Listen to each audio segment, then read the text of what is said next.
The following contains full spoilers for Final Fantasy XIII. Please check the description for more information.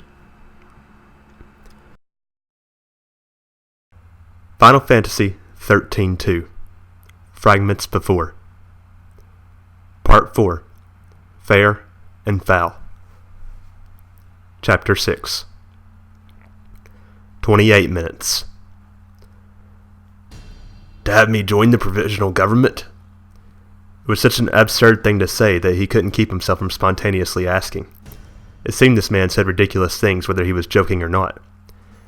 At today's assembly, I'll wipe this place clean of the old Sanctum associates. I said that instead of putting something in their place, we do something new. The public administration is not something that can wait. And so you'd have a provisional government. Right. If we include you, we already have a list of primary members. You say you don't fit the bill, but I think I fit the part even less. He wasn't a soldier or a bureaucrat. How much use would someone who was but a mere researcher be? You're the one that said fitting the bill is something that can come later. None of that matters at all. I just want your personal connections, and a personal history so clean that I couldn't find a speck of dust on it. My personal history and connections. Both of them are completely research related. At any rate, I don't think they measure up to what you're looking for. Certainly, there was the fact that his specialty lied in economics, and he did know a modest number of businessmen. Because of that fact, his place of employment had been a Sanctum think tank. He also had the opportunity to meet Sanctum dignitaries.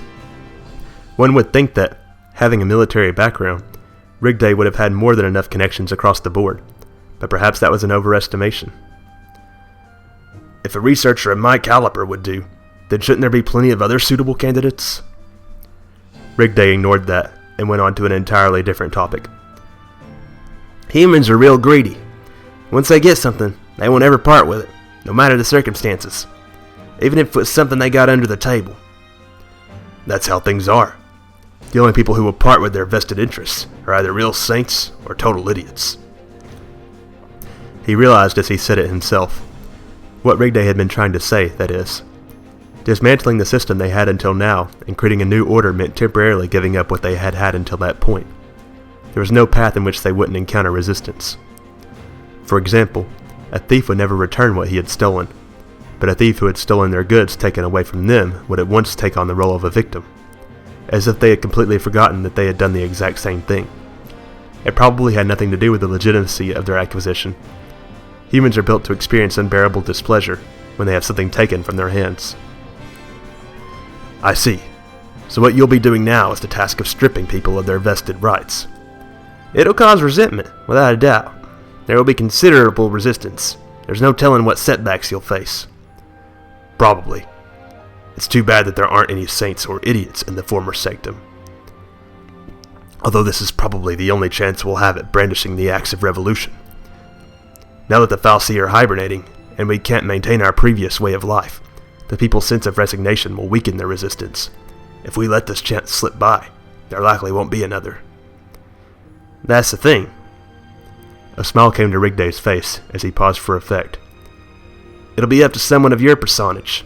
You have influence in both the political and business worlds, yet nobody has anything on you. There aren't many people who could hold you back. That's the strength of a have-not person. Don't be so modest. How could you say a thing like that, with as many contacts and connections? And even so, everything about you is sparkling clean. That's just a result of being too awkward. I'm just no good at presenting myself well. If he were a little more skilled, then he might have attempted to participate in shady deals, or been pulled into such things. There had been infighting between researchers, and people would get in each other's ways. There were even people who tried to lure others into traps. But everyone could see Bartholomew Estheim wasn't suited for such trickery. If he wasn't any good at playing his cards, then he would just be honest, he thought. Even if that meant him doing things the hard way. Although, such detours are what had caused him to turn into a neglectful father and husband. You're about the only oddball who would secretly bring me such a proposition. It's just that you're surrounded by stupid, uninformed people. For Pete's sake, open your eyes. Oh, brother, said Rigday as he made a ridiculous face, and then suddenly looked serious again. Just now you asked, shouldn't there be plenty of other suitable candidates, didn't you? Well, there aren't any. Such a person, that is. The only person who's so clean that I couldn't find a single speck of dust on them is you. For some reason, the moment he heard that, his wife's face appeared in his head. Do the job that only you can do. When had that been? It was around the time he had started becoming troubled by work being so busy that he didn't even have the time to see Hope. Even if it had been the right thing to do as a researcher, what about as a husband or as a father? Could he just leave things like that? What cleared up those worries were the words of his wife. I think that happy memories of playing lots with Dad or being taken out to places are lovely. A child around Hope's age would probably wish for that. But parents can do more than that for their kids, right? Then Nora asked, Do you remember the essay Hope wrote a while back? And smiled. No matter how busy he was, he would always read the essays and papers Hope had written for school. He thought he would at least do that to make up for the time they couldn't spend together. That essay was called What I Want to Be in the Future. It was a topic on which schoolchildren were always made to write about at least once or twice. It hadn't been long since he started school, so the sentences were a little awkward. Even so, he was deeply touched by the sentence that read, I want to become a researcher like my dad.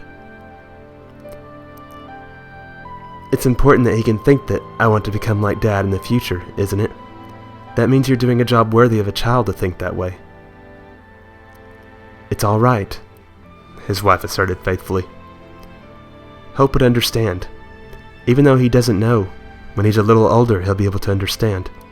When Hope is an adult, it'll be great if he has a father he can be proud of, that he can look up to. The thought that his dad did lots of good work will support him all his life.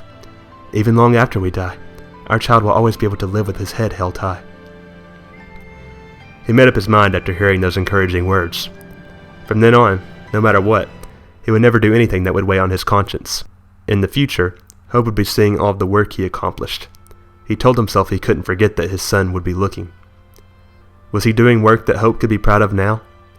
Could he continue to be that kind of father in the future?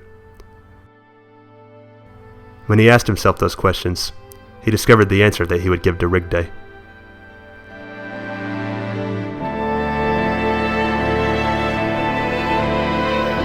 To be continued.